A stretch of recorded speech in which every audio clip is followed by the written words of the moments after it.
السلام عليكم ورحمة الله وبركاته أعزائي المشاهدين من كل مكان. أهلا بيكم في الجزء الثاني من سلسلة تعلم الإكسل من الصفر. هتعلم النهاردة حاجات أكتر عن الفيديو الأول، وهسيب لك كمان الفيديو بتاع الجزء الأول في الديسكريبشن.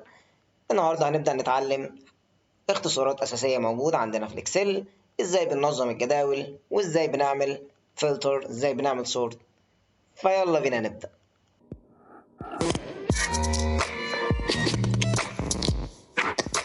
دلوقتي أنا عندي بيانات موجودين بالشكل ده، ومحتاج إن أنا أبدأ أشتغل عليهم.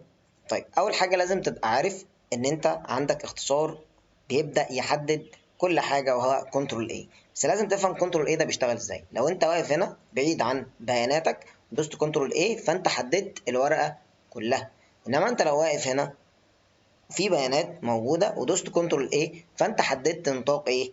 نطاق البيانات الموجودة. طيب حددنا نطاق البيانات الموجودة.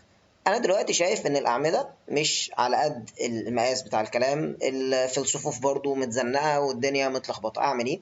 عندنا اختصارات لازم نبقى عارفينها. أول اختصار يبدأ يظبط لك الأعمدة على قد الكلام، يعني العرض بتاع العمود على قد الكلام موجود، وهو Alt H O I بالشكل ده. طيب احنا كده هنا ظبطنا الوسع بتاع او العرض بتاع كل عمود. محتاجين نظبط بقى ايه؟ الطول او الارتفاع بتاع كل صف بالشكل ده. طيب ايه الاختصار اللي بيبدأ يعمل ده؟ Alt H O A بالشكل ده. طيب بالشكل ده انت نظمت ايه؟ البيانات بتاعتك.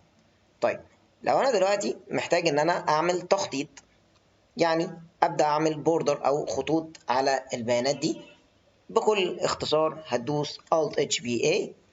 لو انت مش عاوز تحفظ الاختصار ده فانت سهل عليك ان انت تيجي هنا وتدوس عليها وهيبدأ يحدد لك بالشكل ده. طيب انا راجل محتاج ان انا اوسع اكتر اعمدة معينة، فانت لو عاوز توسعهم كلهم بنفس القدر فانت هتبدأ تحدد. طبعا احنا قلنا التحديد هنا بيبدأ يحدد العمود كله. لو جيت شديت بقى للاخر حددت كل الاعمدة دي مثلا اهو، وبعدين هتيجي هنا تشد شوية صغيرة هتبدأ ان هو يوسع كل حاجة. طبعا هتبدأ تشد للآخر ويبدأ يوسع لك الداتا كلها زي ما انت شايف. تقدر بعد كده تبدأ تدوس كنترول A، وبعدين تقدر ان انت تظبط كده اهو البيانات بتاعتك. تقدر بقى لو انت عاوز تحدد الصف بس، لو وقفت هنا عند اول حاجة واي مكان موجود، مثلا هنا بنبدأ الصف من هنا وعاوزين نبدأ نحدد الصف ده كله، هندوس كنترول شيفت سهم شمال. وده مش حاجة بتحفظها، انت بتدوس السهم اللي هو رايح ناحية اتجاه البيانات بتاعتك. يعني انا مثلا لو هبدأ من المجموع وعاوز احدد لحد الاسم، يبقى ادوس كنترول شيفت سهم يمين عشان يبدأ يحدد لي بالشكل ده. طيب لو انا عاوز احدد مثلا العمود او لحد البيانات، يعني مش العمود كله، وانا واقف عند الاسم عاوز احدد العمود بتاع بيانات الاسم، كنترول شيفت سهم لتحت حدد. طيب لو دوست طبعا كنترول ايه وانت واقف في اي حته فانت كده حددت كل البيانات بتاعتك. طيب انا مثلا قلت لك عاوز ان انا ازود الارتفاع بتاع العناوين عشان خاطر تبدا تبقى ظاهره.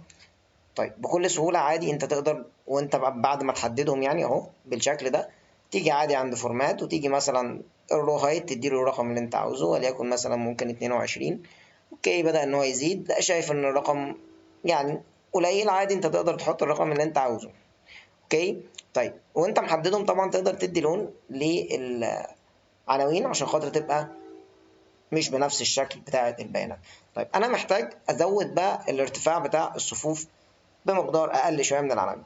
يعني احدد بقى كل الصفوف دي ازاي من غير العناوين؟ هتدوس وانت واقف عند اول بيان عندك كنترول شيفت سهم.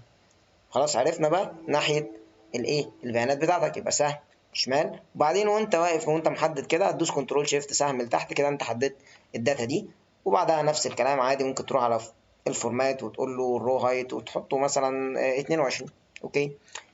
فبالشكل ده انت اهو ظبطت الجدول بتاعك بشكل لذيذ.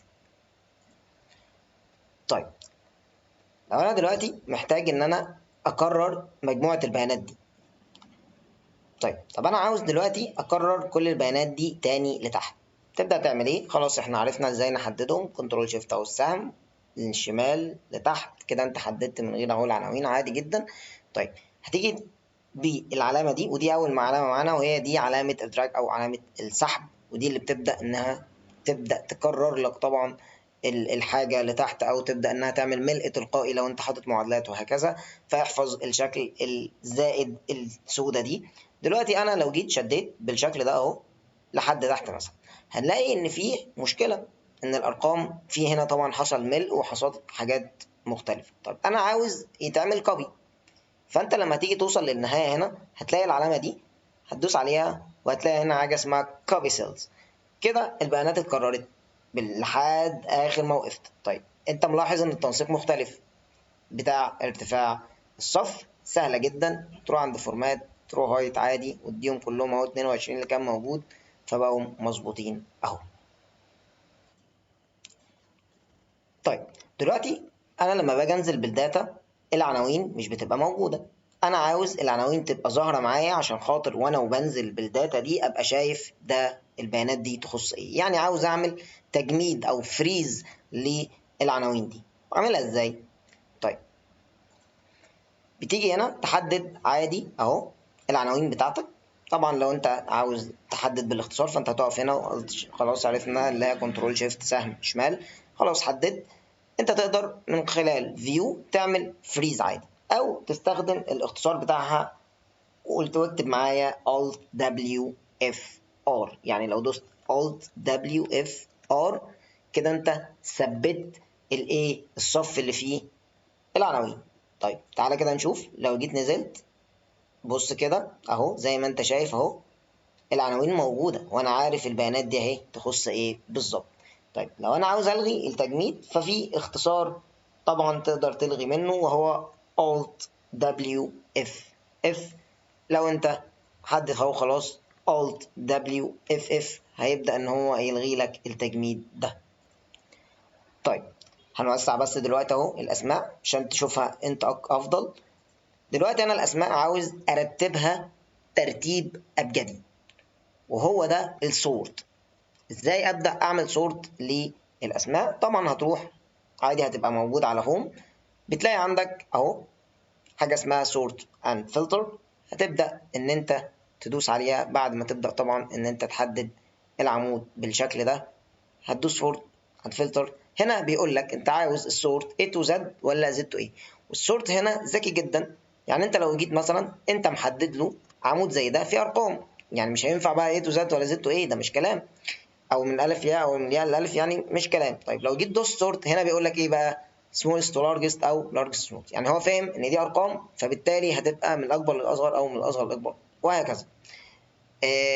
بالنسبه بقى للتواريخ، يعني لو في تواريخ عمود، يعني في تواريخ هيقول لك من الاقدم الاحدث او من الاحدث للاقدم وهكذا.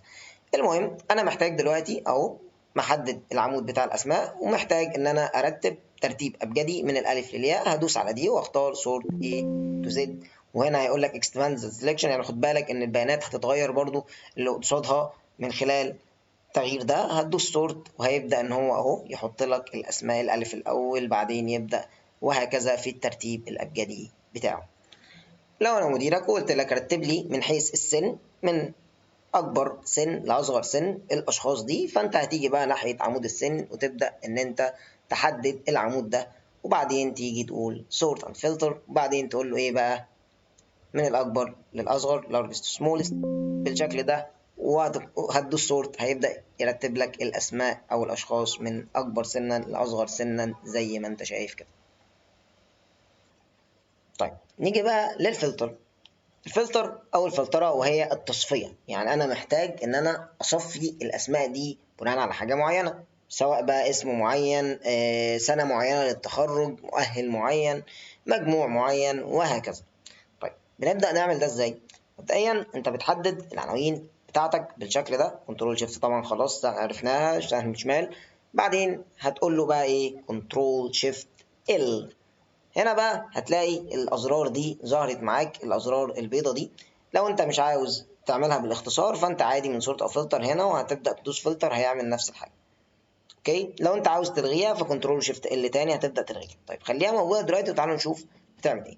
دلوقتي انا اقدر من هنا ادوس على دي واشيل طبعا السلكت اول من هنا وابحث بالاسم اللي انا عاوزه يجي لي بياناته فقط. يعني مثلا هكتب له سعد احمد سعيد اهو بالشكل ده. وهشيل طبعا اهو دي واختار سعد احمد سعيد بس. لو قلت له اوكي هيجيب لي كل البيانات اللي فيها سعد احمد سعيد فقط، ومفيش اي حد تاني هيبدا يظهر معايا. طيب ده بالنسبه للاسم. لو انت عاوز انت تفلتر من خلال الاسم، وطبعا انت هنا في السيرش بتكتب الاسم اللي انت عاوزه، ولازم تشيل من السلكت اول عشان السلكت اول تبدا تظهر كل الاسماء. طيب انا هنا برضو ممكن اعمل ده من حيث السن. لو انا جيت قلت لك مثلا شوف لي الناس اللي هم اعمارهم 30 مثلا، اوكي. طيب شوف لي الناس اللي اعمارهم من 30 ل 50. تعالوا بقى نتكلم بقى بصيغه اكبر. خلينا نبدا اول حاجه في المباشر. شوف لي كل الناس اللي اعمارهم 33 او 30 مثلا اهو. فانا اهو حددت على ال 30، اوكي. هقول له اوكي، هيجيب لي بقى ان هو ايه الشخص ده هو بس اللي هو 30، مفيش اي اشخاص تانية. لكن لو في اشخاص تانية كانت واخد ال 30 كان هيبدا ان هو ايه يجيبهم لي.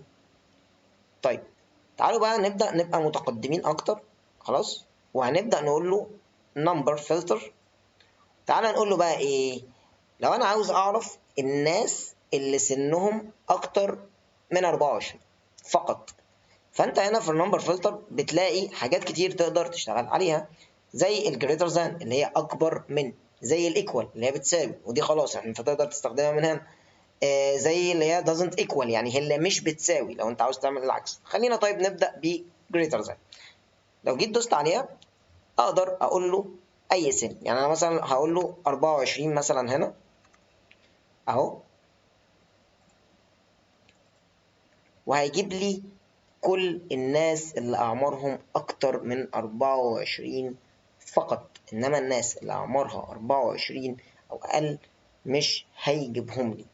فأنت لو عاوز تعمل فلتر بحاجة معينة مفيش مشكلة، تقدر تقول له كمان للزان. تعالوا نبدأ نستخدمها أهو. وهاجي هنا أقول له أنا عاوز أعمار الناس اللي أقل من 30 بس، فأنا هكتب هنا أهو 30 بالشكل ده، واقول له اوكي. هيجيب لي اعمار الناس اللي اقل من 30 فقط. يعني انا هنا بقدر اعمل اللي انا عاوزه. طيب لو انا عاوز ما بين البنين، يعني من ال 20 مثلا لل 30، اوكي، تجيب لي اعمار بقى الناس اللي في النص، فهتقول له بتوين بالشكل ده، اوكي. تكتب 20 اهو، بعدين 30، تمام هنا، وبعدين طبعا اوكي. بيبدأ يجيب لك بقى أعمار الناس اللي هي من 20 ل 30 فقط، يعني الناس اللي كانت 33 عندك ما ظهرتش.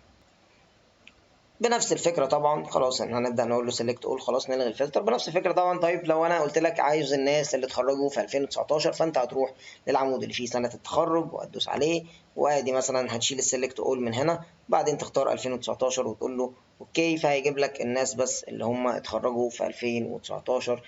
تقدر من ناحية المجموع نفس الكلام لو انت عاوز تبدأ ان انت تشوف حاجة معينة. طيب تعالوا بقى نبدأ برضو نبقى متقدمين اكتر. لو انا دلوقتي عندي المجموع اهو بالشكل ده، وعاوز اعرف اعلى 10 درجات او اعلى 10 اشخاص جايبين درجات، فانت هنا مثلا هتيجي عند المجموع نمبر فلتر، بعدين هتقول له توب 10 وهتقول له اوكي، فهيجيب لك اعلى 10 درجات. طبعا هنا عشان خاطر بس الارقام متشابهه، ولكن لما تبقى الارقام برضو مختلفه هيبدا يجيب لك العشرة بس الاوائل زي ما انت شايف، وباسهل طريقه تقدر ان انت تعمل ده. طيب ممكن كمان تعمل حركه اذكى. لو انت خلينا خلاص نبدا نلغي الفلتر خالص. لو انت هنا حددت برضو الجزء ده او العمود ده او البيانات دي، هيظهر لك من تحت خالص طبعا هنا العلامه دي اهي، دي حاجه اسمها كويك اناليسيز، الاختصار بتاعها كنترول وكيو لو انت ما لقيتهاش. طبعا لو انا جيت قلت له مثلا اعمل لي ايكون سيت، يقدر ان هو يعمل لي ايكون سيت. هنا يبدا يحدد لك التوب 10 او اللي هو اعلى ناس. يعني هنا ممكن يقدر يلغي الفورمات زي ما انت عاوز. هنا ممكن يعمل لك داتا بار بالشكل ده اهو، بحيث تشوف الدرجات يعني الاعلى والاقل بالشكل ده اهو، شكل كده منظم يبدا يظبطه لك والحاجات دي كلها. طيب دلوقتي بالنسبة لأرقام التليفون، لو أنت عاوز تبحث عن رقم تليفون معين برضو بنفس الفكرة، فأنت هتيجي هنا وتبدأ تشيل select all وتقدر تكتب هنا رقم التليفون اللي أنت عاوز تبحث عنه، فيبدأ إن هو يجي لك الشخص أهو بالشكل ده. بتشيل علامة الصح من أول واحدة ويجي لك رقم التليفون ده. خلاص إحنا كده عرفنا إزاي بنعمل فلتر، إزاي بنعمل سورت، إزاي نبدأ نبحث يعني عن حاجات معينة جوه الفلترز. ودي كانت طريقك ان انت تبدا تنظم الجداول بتاعتك وتقدر تشتغل عليها افضل، وتبدا ان انت تنظم شغلك. هنبدا بعد كده نبدا نتكلم في المعادلات. هنبدا بمعادله اف وايه اللي احنا بنستخدمه فيها. فهنتابع معايا كده الشرح، وعاوزك تبدا ان انت تركز في الشرح اللي جاي عشان خاطر فيه تفاصيل كتير. طيب دلوقتي احنا هنبدأ نشتغل على المثال ده في أكتر من معادلة عشان تبدأ تتعلم أكتر من حاجة جوه الإكسل.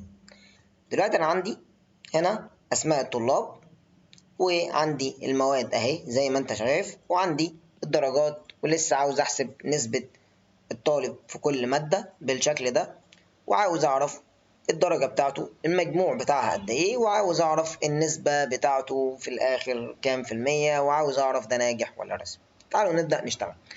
أول حاجة أنا عندي الدرجة النهائية أهو هنا بتاعة المواد كلها، والدرجة للمادة الواحدة 100 درجة مكتوبة هنا أيا كان. طبعا ممكن تبقى موحدة لكل المواد، وممكن تبقى لكل مادة درجة معينة، عادي جدا مفيش أي مشكلة.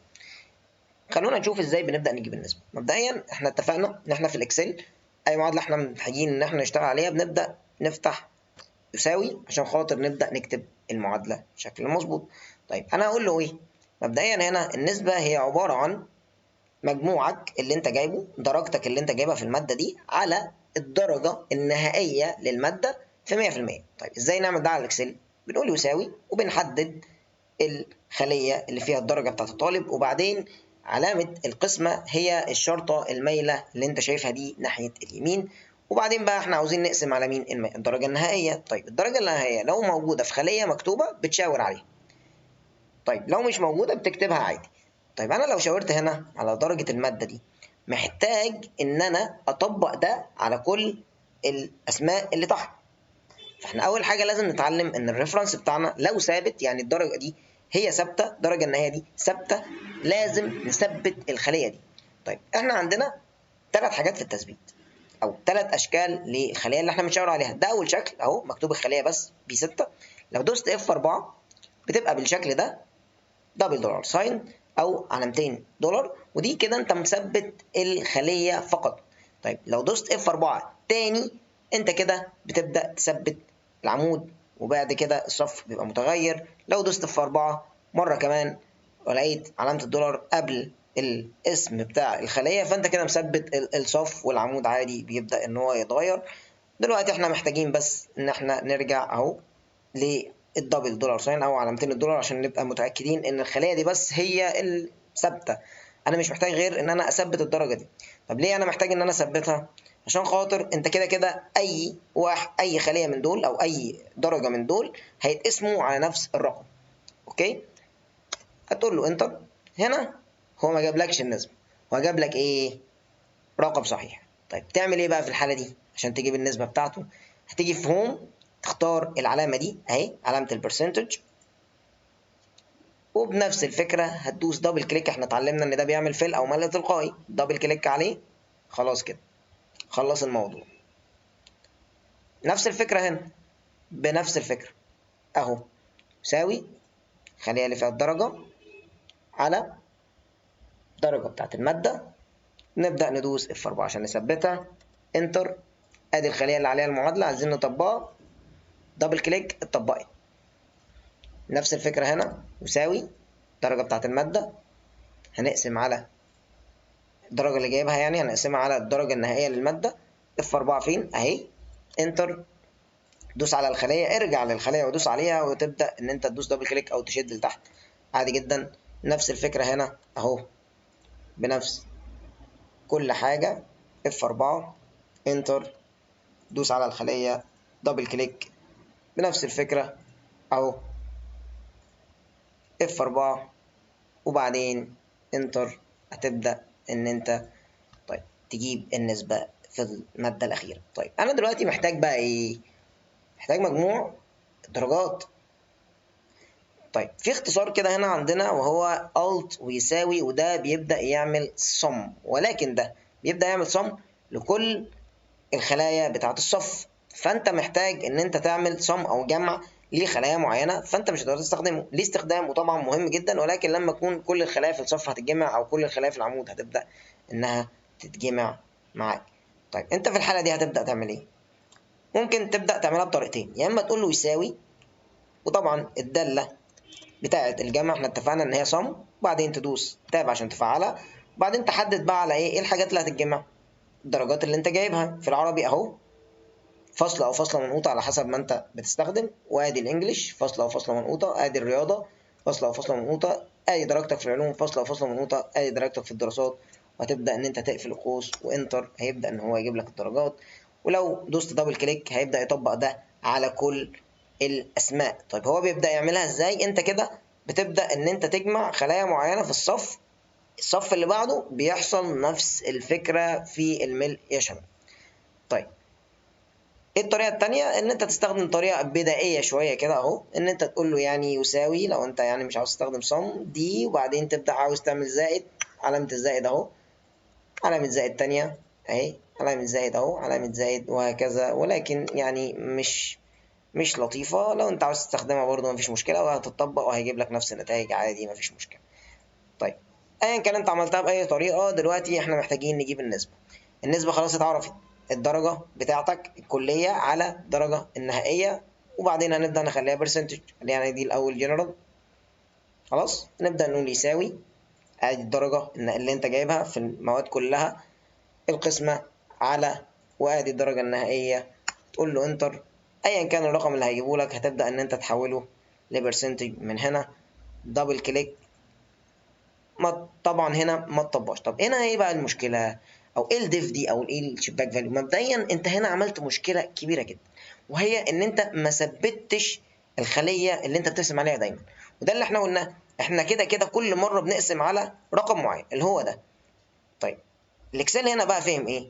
ان انت هتقسم الدرجه دي على الخليه دي، وبعدين هيجي يقسم المفروض يعني الدرجه دي اللي هي موجوده في الخليه دي على، من الاخر الترتيب بتاع الايه، الخلايا في نفس العمود، يعني هيقسمها على دي وبعدين يقسمها على دي وبعدين يقسمها على دي وهكذا. فهنا جاب فاليو امتى؟ لما اتقسمت على كلام، وطبعا ده ايرور مشهور عندنا. فاليو انت بتبدا ان انت تتعامل مع تكست او مع ارقام، فانت عملت لخبطه كده للاكسل فبيجيب لك الخطا ده.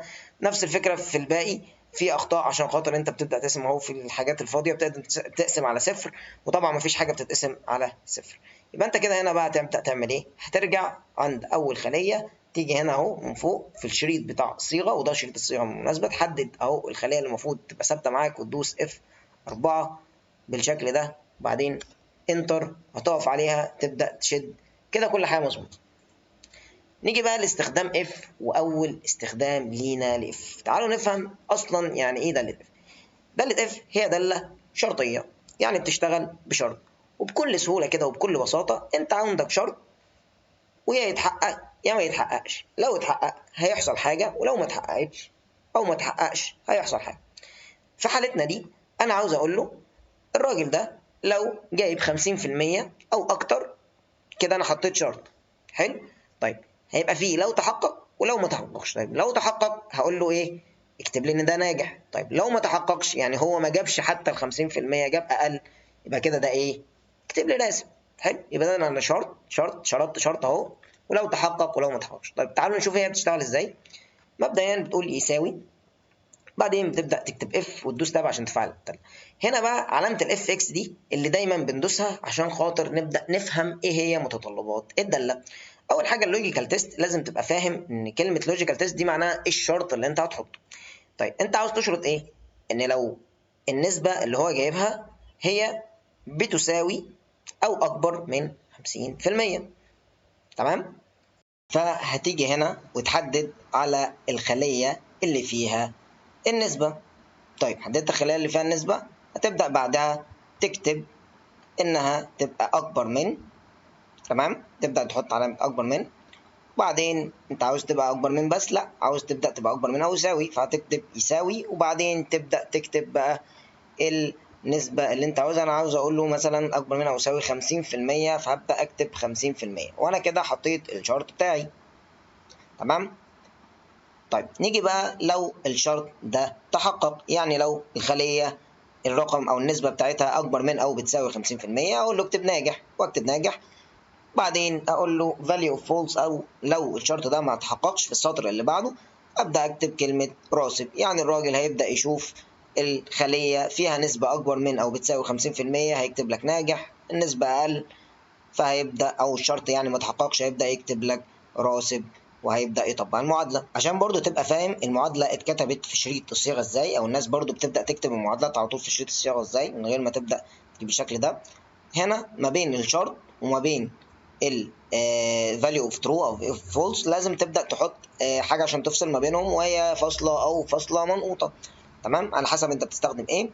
كمان انت اي كلمه بتكتبها طالما هتبدا كلمه في الشرط تتحقق لازم تحطها ما بين دبل كوتيشن او علامتين تنصيص بالشكل ده. طبعا انت لما بتستخدم الاف اكس وتبدا تحط زي ما احنا عملنا بيبدا هو يعمل كل ده، ولكن لو هتبدا تكتب المعادله على طول بنفسك في شريط الصيغه لازم تبقى واخد بالك من المواضيع دي. وطبعا خلاص انت هتبدا دون الاف اكس، او خلاص اوكي هتبدا يتطبق معاك الداله زي ما انت شايف. اي حد جايب نسبه اكتر من او بتساوي 50% بقى خلاص مكتوب جنبه ناجح. اي حد اقل او ما تطبقش يعني الشرط بدا يتكتب له راسب. وكده انت طبقت اهو معادله اف. خلاص احنا كده شرحنا يعني استخدام بسيط كده لداله اف. طبعا انت لو عاوز تستخدم شرط تاني او تالت او رابع او اكتر من شرط مش هتستخدم اف، هتستخدم بقى ايه، داله تانيه اسمها افس. بدل ما تبدا تكتب اف اكتر من مره وانت تدخل في معادلات كتير، في افس طبعا تقدر انها تنجدك. هنشرحها ان شاء الله في الفيديو الجزء الثالث، وهنبدا نشرح ان شاء الله اكتر من داله، ونبدا نتوسع شويه في الدوال في الجزء الثالث في تعلم الاكسل من الصفر. ارجو ان انا اكون فدتكم، وباذن الله ان شاء الله السلسله دي تخرج منها باذن الله في مستوى كويس بالنسبه للاكسل. وشكرا لكم، سلام.